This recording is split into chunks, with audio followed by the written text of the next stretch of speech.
ప్రాంతమైన ఈ ప్రాంతంతో పాటు ఉమ్మడి ఖమ్మం జిల్లా అనేక నియోజకవర్గాలను సస్యశ్యామలం చేయాలని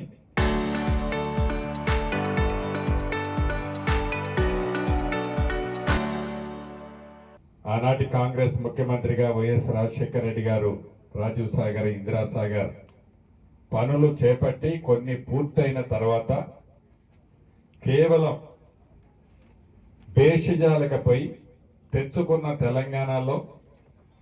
3,400 కోట్ల చిల్లర ఏదైతే బట్టి గారు చెప్పారో దాన్ని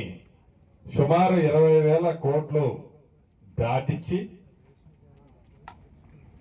రీడిజైన్ కార్యక్రమంతో ఈనాడు ఏదైతే సీతారామ ప్రాజెక్టు దాంట్లో భాగం సీతమ్మ బ్యారేజ్ దగ్గర మనం ఉన్నాం. ప్రత్యక్షంగా చూస్తే కడుపు తరుక్కుపోయేటట్లు ఉంది. ఆనాటి 10 సంవత్సరాల పరిపాలన రాష్ట్రం ఏర్పడిన తర్వాత ఏనాడు ఉమ్మడి ఖమ్మం జిల్లాకి ఆ 2 ఎన్నికల్లో ఆ ప్రభుత్వానికి మొన్న జరిగిన 3వ ఎన్నికతో సహా కలిపి ఒక్క సీటు కంటే ఎప్పుడు ఉమ్మడి ఖమ్మం జిల్లా ప్రజలు ఆ దొరల పాలనకి మద్దతు తెలపలే. దాన్ని మనసులో పెట్టుకొని కచ్చ పెట్టుకొని ఈ గిరిజన ప్రాంతమైన ఈ భద్రాద్రి కొత్తగూడెం జిల్లా కానీ ఖమ్మం జిల్లా కానీ అన్యాయం చేశారు అనటానికి స్పష్టతే ఈ సీతారామ ప్రాజెక్టు. మీ దీవెనలతో వచ్చిన ఈ ప్రభుత్వం ఆనాటి ఉమ్మడి ఆంధ్రప్రదేశ్ లో రాజశేఖర రెడ్డి గారు చేపట్టిన అన్ని ప్రాజెక్టులని రీడిజైన్ పేరుతో బేషజాలకపోయి వారి మార్కు ఉండదు అని ఒక దురుద్దేశంతో వాటన్నింటినీ వైండప్ చేస్తే ఈ ప్రజా ప్రభుత్వం ఇందిరమ్మ రాజ్యం గౌరవ ముఖ్యమంత్రి రేవంత్ రెడ్డి గారి నాయకత్వంలో వచ్చిన తర్వాత ఎక్కడ బేషజానికి పట్టుదలకి పోకుండా వారు తప్పు చేశారని తెలిసి కూడా తప్పుని వీలైనంత సరిదిద్దుతూ వీలైనంత ఖర్చుని తగ్గించే ప్రయత్నం చేస్తూ ఇక్కడ సీతారామ ప్రాజెక్టు గాని అక్కడ సాధ్యాసాధ్యాలు పరిశీలించి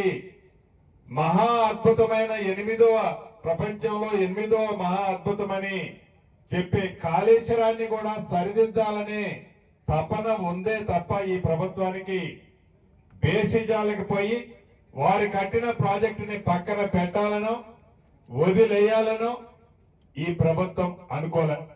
అనుకోదు కూడా. ఏదైతే కాళేశ్వరం వారి మెదకు వారి ఫామ్ హౌస్ చుట్టూ నీళ్లు తెచ్చుకోవడానికి పడ్డ తాపత్రయం ఆలోచన ఈ గిరిజన ప్రాంతాన్ని సస్యశ్యామలం చేయాలి, ఈ సీతారామ ప్రాజెక్ట్ ని చిత్తశుద్ధితో పూర్తి చేయాలని వారి ఆలోచన నాకు తెలిసి వారు ఆలోచించింది కరెక్టేనేమో. ఎందుకంటే ఇక్కడ ఏం చేసినా నాకు ఓట్లు రావు అని ఓట్ల రాజకీయం కోసం తాపత్రయపడ్డారే తప్ప ఇక్కడ ప్రజల కష్టాలను విస్మరించారు, బేషజాలకు ఆనాడు పోయారు. ఈ ప్రభుత్వం అలా పోయకుండా ఒక్క ఈ 2 ప్రాజెక్టులే కాదు, అటు కృష్ణా పరివాహక ప్రాంతంలో ఆనాడు కాంగ్రెస్ స్టార్ట్ చేసిన వాటిని కొన్ని రూపురేఖలు మార్చారు. అయినా వారి మార్చిన దాటిని ఈనాటి ఈ ప్రభుత్వం కంటిన్యూ చేస్తూ ఉన్న నిధులతో రాష్ట్ర ఆర్థిక పరిస్థితిని ఆనాటిది ప్రభువులు కొల్లగొడితే ఉన్న నిధులతోనే చెయ్యగలిగిన దాన్ని ఎక్కడా వదిలేయకుండా సంక్షేమ కార్యక్రమాలు పేదవాడికి ఏదైతే అవసరం ఉందో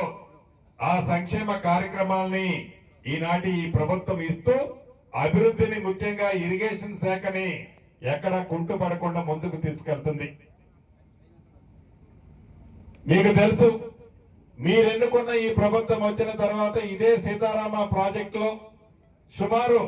110-115 కోట్లు ఖర్చు పెట్టి మోటార్లు ఫిట్ చేసి వదిలేస్తే వాటన్నిటినీ ఎలక్ట్రికల్ కి ఇతరత్ర సుమారు 1,000 కోట్లు నిధులు ఇమ్మీడియట్లీగా రిలీజ్ చేసి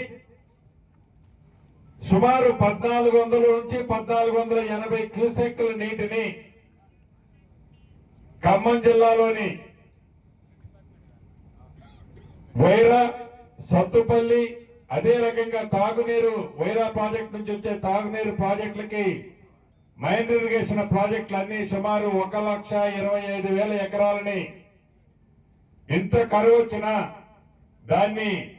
పంట పండించాలనే చిత్తశుద్ధితో ఈ ప్రభుత్వం ఆల్రెడీ మోటార్ లాంచ్ చేసి ఈ వచ్చే నీటిని వృధాగా కిందికి పోనీయకుండా ఈ ప్రాంతాన్ని సాగులోకి తెచ్చుకునే దాంట్లో భాగంగా దాంట్లో కష్టాలు ఏమున్నాయో ప్రత్యక్షంగా వచ్చి చూసి నిధులు ఏమన్నా అదనంగా అవసరమైతే రిలీజ్ చేయాలని, నీటిదారు పారుదల శాఖ నుంచి ఏమైనా ఆదేశాలుంటే వాటిని కూడా స్పాట్ లోనే ఇచ్చి ఈ ప్రాంతంలో ఎక్కడా సాధ్యమైనంత వరకు అవకాశం ఉన్నంత వరకు రైతులకు నీటినివ్వాలనే తపనతోనే ఈ రోజు ఈ ప్రయాణం యొక్క ముఖ్య ఉద్దేశం. ఈ రోజు ఈ ప్రభుత్వం ముఖ్యమంత్రి రేవంత్ రెడ్డి గారి నాయకత్వంలో ప్రతిపక్ష పాత్ర పోషించకుండా ఒంట్లో ఉన్న విషయాన్ని నిరంతరము చిమ్ముతూ ఈ ప్రభుత్వానికి సంబంధం లేని అనేక అబద్ధాలని అసత్యాలని సత్యాలుగా చెప్తూ పబ్బము గడుపుకుంటూ నోరు తెరిస్తే పచ్చి అబద్ధాలు చెబుతూ ఏదైతే 10 సంవత్సరాలు పరిపాలించిన ఆనాటి ముఖ్యమంత్రులు గాని మంత్రులు కానీ మరొక్కసారి ప్రజల కష్టాలు చూసి ఈ ప్రభుత్వం ఎలా పనిచేస్తుందో